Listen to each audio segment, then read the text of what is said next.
이 본문에서는 주님을 향한 이 의심하는 이 도마의 믿음이 확신의 믿음으로 바뀌는 그런 사건이 기록되어져 있습니다.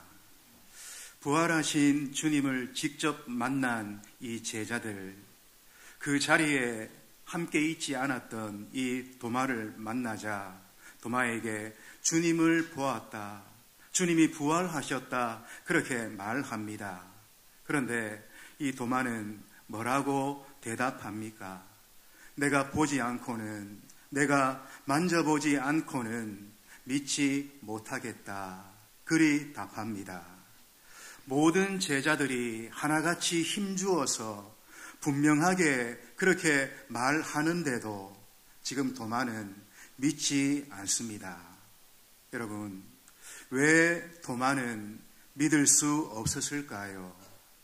왜 도마는 믿지를 못하는 것일까요? 오늘 우리가 읽었던 본문 24절에 그 이유를 말씀하고 있습니다. 24절 말씀을 같이 한번 읽습니다. 시작.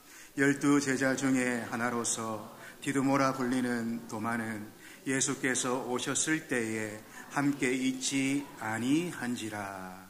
모두가 다 부활하신 주님을 믿게 되었는데 여러분, 도마는 왜 믿지를 못하는 겁니까? 그는 주님이 오시는 그 자리에 함께 있지를 못했습니다. 도마는 함께 있지 아니한지라. 오늘 성경이 그렇게 증언하고 있어요. 이 도마는 그 은혜의 자리에 함께 있지를 못했습니다. 제자들과 함께 주님이 역사하시는 그 자리에 그는 함께 있지를 않았다라는 거죠. 그래서 모두가 다 나는 주님을 보았다, 나는 부활하신 주님을 보았다, 이렇게 말하는데 그 도마는 보지 못하고 믿지를 못하고 있는 겁니다. 여러분, 은혜의 자리로 나아가야 됩니다. 무슨 일이 있어도, 어떤 일이 있어도 그 은혜의 자리, 여러분, 지켜야 됩니다. 그 은혜의 자리에 혹 나만 자주 빠지지 않는지 여러분 돌아봐야 됩니다. 함께 있지 못했기 때문에 모두가 다 확신 가운데 있고 즐거워하고 기뻐하는 가운데 있는데 혼자 믿지를 못하고 의심 가운데 있게 되는 상황이 일어나게 되는 거죠. 그 은혜의 자리에 내가 함께 있지 않으므로 말로 다 할 수 없는 손해를 보고 있는 겁니다. 여러분, 목사로서 옆에서 이렇게 가만히 지켜볼 때 참 안타까울 때가 많이 있습니다. 저분은 그 시간에 꼭 나와야 되는데, 저분은 그 예배 때 그 자리에 꼭 있어야 되는데 그렇지 않고 그 자리를 지키지 못하는 것을 볼 때 참으로 안타까운 그런 마음이 드는 거죠. 여러분, 청교도들 혹시 아십니까? 성경 밖의 인물들 가운데 가장 성경적으로 살았다 평가받는 그 청교도들, 여러분, 그들은 교회 안에 있는 모든 예배와 모든 집회와 모든 모임 가운데 그들은 절대로 빠지는 법이 없었습니다. 그래서 주변에 있는 사람들이 그들에게 물었습니다. 왜 당신은 교회 안에 있는 모든 예배와 집회와 모임에 그렇게 한 번도 빠지지를 않습니까? 그렇게 물었더니 그들이 이렇게 답합니다. 주님이 언제 내게 은혜 주실지 모르기 때문에, 그분이 언제 나타나셔서 내게 말로 다 할 수 없는 은총으로 함께 해주실지 모르기 때문에 나는 예배를, 모임을, 집회를 빠질 수가 없습니다. 그렇게 답했다 합니다. 여러분, 은혜의 자리에 빠지지 않는 우리가 되기를 축복합니다. 그래야 호련히 찾아오셔서 은혜 베푸시는 그 은혜를 우리가 놓치지 않게 되어진다라는 거죠. 여러분 보십시오. 이제 의심하던 그 도마를 주님이 만나 주십니다. 언제 그를 만나 주십니까? 읽었던 본문 26절에 나타나 있습니다. 우리 26절 말씀 같이 읽습니다. 시작. 여드레를 지나 제자들이 다시 집안에 있을 때에 예수께서 오사 가운데 서서 이르시되 너희에게 평강이 있을지어다 하시고. 여러분, 주님이 이 도마를 만나 주십니다. 근데 언제 만나 주셨다고 성경이 말씀하고 있습니까? 여덟해를 지나서, 그러니까 제자들이 찾아오신 주님을 배웠고 여덟해를 지난 다음에 제자들이 다시 집안에 있을 때에 도마도 함께 있고, 성경이 그렇게 말합니다. 제자들이 집 안에 있을 때에 도마도 함께 있고, 그러니까 도마가 제자들 가운데 함께 있을 때, 제자들과 함께 도마가 주 앞에 있을 때 주님이 그를 만나 주셨다라는 거지요. 여러분, 교회 가운데, 공동체 가운데 성도들과 함께 있을 때, 그때 주님이 우리를 만나 주시는 겁니다. 여러분, 교회와 함께 하시기를 축복합니다. 공동체와 성도들과 믿음의 친구들과 늘 함께 하시기를 바랍니다. 함께하는 그곳에 우리 주님 찾아오시고 말로 다 할 수 없는 은혜를 베풀어 주실 줄로 그렇게 믿습니다. 마태복음 18장 20절에 이렇게 말씀합니다. 두세 사람이 내 이름으로 모인 곳에는 나도 그들 중에 있느니라. 여러분, 믿는 자들이 함께 모인 자리, 믿는 자들이 함께하는 자리, 그 자리가 참으로 중요하다 말씀하시는 거죠. 그래서 교회가 중요하고 교회 안의 예배와 모임과 집회가 여러분 그래서 중요한 겁니다. 여러분 생각해 보십시오. 우리의 믿음과 신앙이 이렇게 든든히 세워지는 때가 여러분 언제였습니까? 우리가 주 앞에 공동체로 함께 모여 있을 때, 교회로 모임으로 함께 모일 때 여러분 그 일들이 우리 가운데 일어나게 되는 거죠.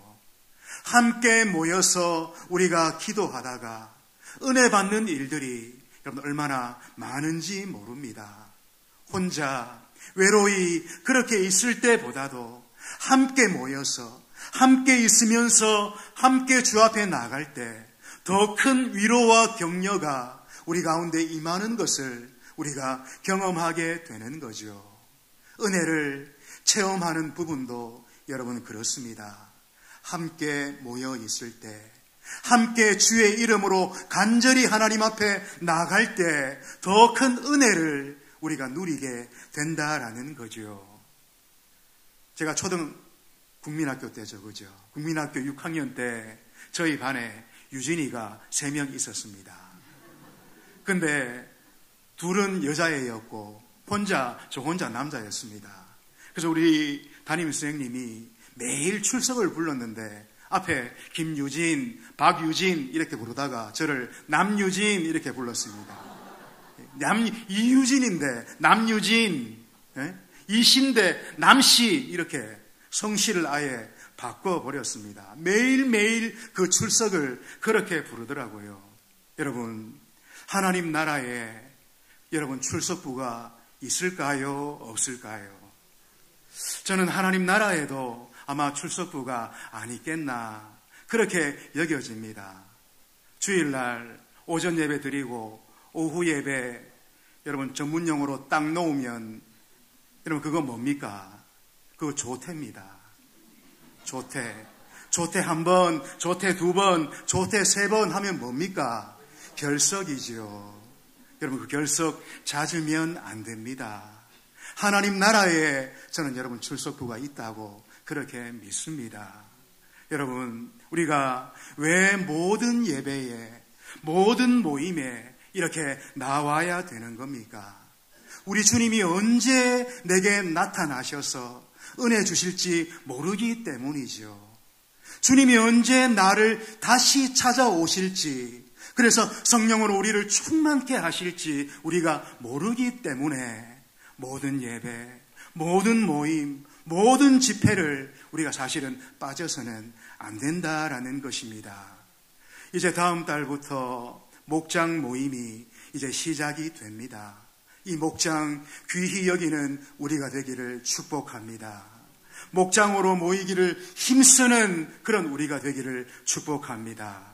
여러분, 목장으로 모여서 우리가 사랑하는 지체들과 함께 말씀을 나누고 또 살아가는 그 힘듦을 나누면서 그 지체된 자들이 어떻게 믿음으로 살려고 애를 쓰는지, 그리고 그렇게 믿음으로 살려고 애쓰는 그들을 주님이 어떻게 인도하시고 힘주시고 역사하시는지 우리가 들을 때에 여러분, 주님의 은혜가 우리 가운데 임하게 되는 거죠.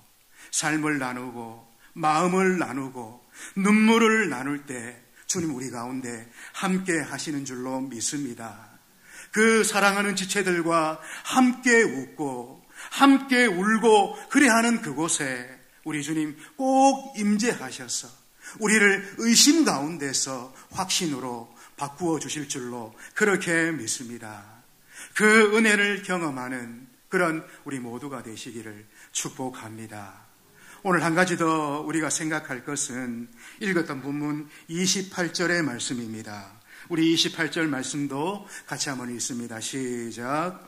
도마가 대답하여 이르되 나의 주님이시여 나의 하나님이시니이다.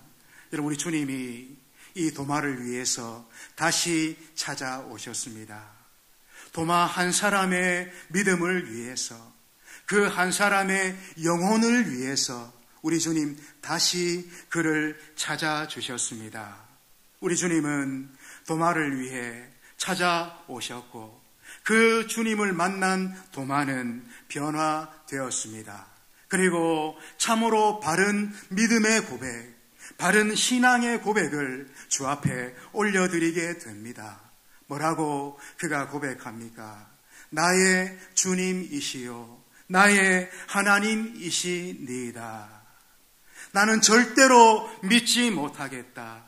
나는 절대로 믿지 않을란다. 완고하게 그렇게 소리쳤던 도마가 참되고 진실한 믿음을 고백하고 있습니다. 의심의 자리에서 확신의 자리로 나아가게 되고 염려와 불안과 걱정의 자리에서 확증의 자리로 나아가게 되는 거죠. 우리가 잘 알듯이 마태복음 16장에서는 우리 주님 그의 제자들에게 너희는 나를 누구라 하느냐 그렇게 물으셨을 때에 그때 베드로가 이렇게 답합니다. 주는 그리스도시요 살아계신 하나님의 아들이십니다. 여러분, 그 베드로의 고백은 어떤 의미에서 객관적입니다. 객관적인 고백이에요. 분명한 신앙 고백임에 틀림없지만 이 나와 관련된 주체적인 그런 고백이 아니었다라는 거죠. 그러나 오늘 이 도마의 이 고백 보십시오. 뭐라 합니까? 나의 주, 나의 하나님, 그렇게 고백하고 있습니다. 나와 관련된 주님이시고 나와 관련된 하나님이십니다. 그렇게 고백하고 있는 겁니다. 그러기에 진정하고 진실한 그런 고백이 되는 거죠. 여러분, 주님이 객관적으로 이해되고 또 알게 되기보다 사실은 우리에게 필요한 신앙 고백은 개인적인 체험적인, 그러니까 개인의 체험적이고 경험적인 그런 고백이 우리에게 필요한 겁니다. 그러니까 나와 관련되어져서 주님이 누구신가? 내게 있어서 그분은 어떤 분이신가? 여러분, 이게 참으로 중요한 거죠. 아무리 위대하신 하나님이시지만 그분이 옆 사람의 하나님이시고 또 다른 사람의 주님이시라면 여러분 무슨 소용이 있겠습니까? 아무리 훌륭한 사람이라도 그분이 내 아버지여야지, 내 친구의 아버지, 모르는 사람의 아버지라면 아무 소용이 없는 거죠. 아무리 훌륭한 아내고 아무리 좋은 남편이지만 여러분 내 남편이어야 되죠. 내 아내여야 된다라는 것입니다. 그런 의미에서 시편 23편 1절에 시인의 고백은 참으로 중요하다 그리 여겨집니다. 여러분 시편 23편 1절 우리가 다 암송하니까 한번 외워보도록 하겠습니다. 시작. 여호와는 나의 목자시니 내게 부족함이 없으리로다. 여러분 우리가 이 땅을 어떻게 부족함이 없이 살아갈 수가 있습니까? 우리가 어떻게 이 땅을 차고 넘치는 은혜로 살아갈 수가 있는 겁니까? 여호와는 나의 목자시니. 그러니까 하나님이 나의 목자가 되실 때 우리가 부족함이 없이 차고 넘치는 그런 충만한 삶을 이 땅 가운데 살아갈 수가 있다라는 거죠. 여러분 물론 하나님은 우리의 하나님이십니다. 그분은 물론 우리의 목자가 되십니다. 그러나 오늘 우리에게 꼭 필요한 믿음의 고백 여러분 뭡니까? 하나님은 나의 하나님이십니다. 하나님은 나의 목자이십니다. 여러분 이 고백이 오늘 우리에게 꼭 필요한 거죠. 왜 그렇습니까? 내 믿음으로 구원받고 내 믿음으로 천국 가고 내 믿음으로 하나님의 자녀가 되기 때문에 그렇습니다.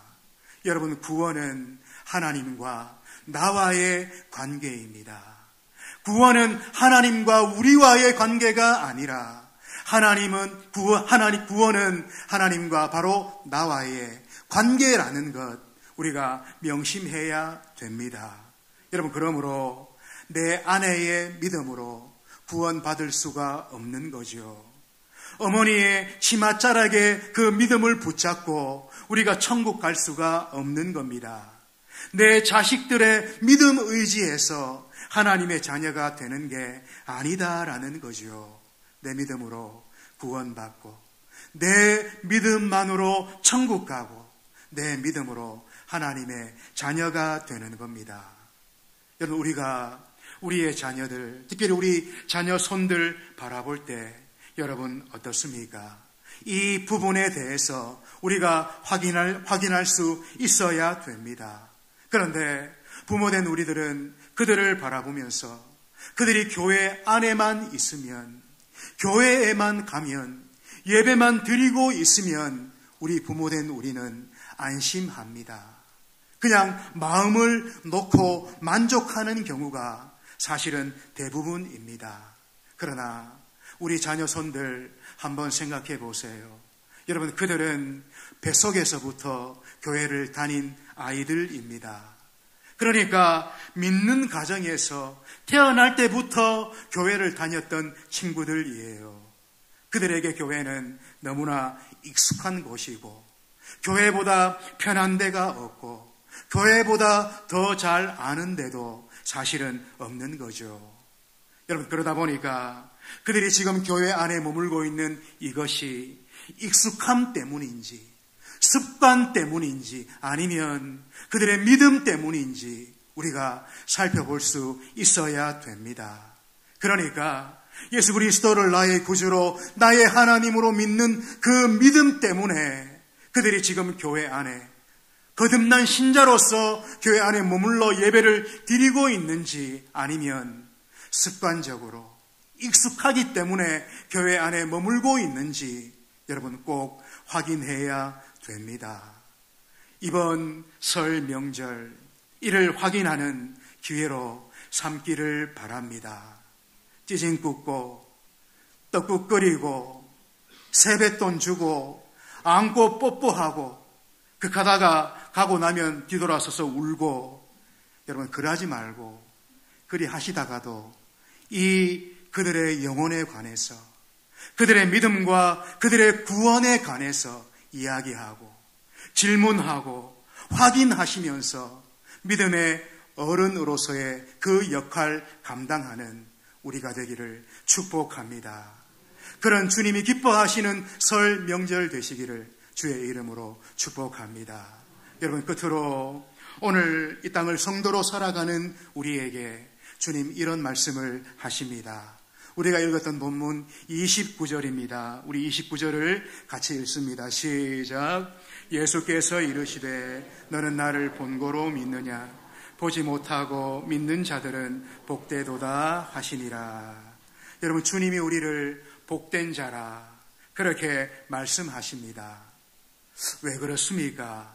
우리는 주님을 보지 못했지만 본 것처럼 믿기에 복된 자라 말씀하시는 거죠.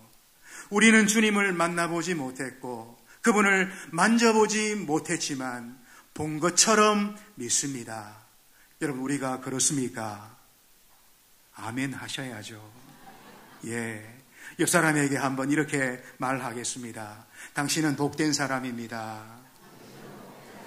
당신은 참으로 복된 사람입니다. 여러분, 그렇습니다. 우리는 주님을 보지 못했지만 그분을 만져보지 못했지만 그러나 말씀 속에서 그분을 뵀습니다. 기도 가운데 찬양 드리면서 그분을 만나게 됩니다. 여러분, 이게 무슨 의미일까요? 은혜 입은 증거이지요. 주님이 나를 찾아오셨다는 증거이지요. 분명한 그분의 사랑 안에 머물고 있다는 그런 증거가 되는 겁니다. 오늘 이 자리에 우리 모두가 다 그런 분들인 줄로 그렇게 믿습니다.